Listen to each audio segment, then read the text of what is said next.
Chapter 7. Now concerning the matters about which you wrote, it is good for a man not to have sexual relations with a woman. But because of the temptation to sexual immorality, each man should have his own wife, and each woman her own husband. The husband should give to his wife her conjugal rights, and likewise the wife to her husband. For the wife does not have authority over her own body, but the husband does. Likewise the husband does not have authority over his own body, but the wife does. Do not deprive one another, except perhaps by agreement for a limited time, that you may devote yourselves to prayer. But then come together again, so that Satan may not tempt you because of your lack of self-control. Now as a concession, not a command, I say this. I wish that all were as I myself am.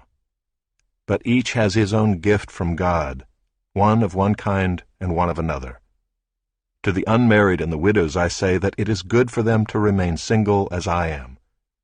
But if they cannot exercise self-control, they should marry, for it is better to marry than to burn with passion. To the married I give this charge, not I, but the Lord.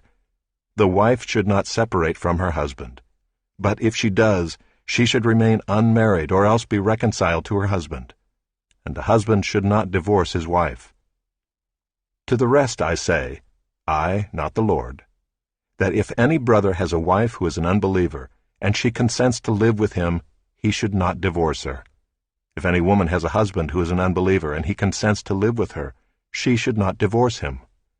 For the unbelieving husband is made holy because of his wife, and the unbelieving wife is made holy because of her husband. Otherwise your children would be unclean, but as it is, they are holy. But if the unbelieving partner separates, let it be so.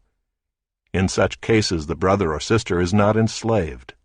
God has called you to peace. For how do you know, wife, whether you will save your husband? Or how do you know, husband, whether you will save your wife? Only let each person lead the life that the Lord has assigned to him and to which God has called him. This is my rule in all the churches. Was anyone at the time of his call already circumcised? Let him not seek to remove the marks of circumcision.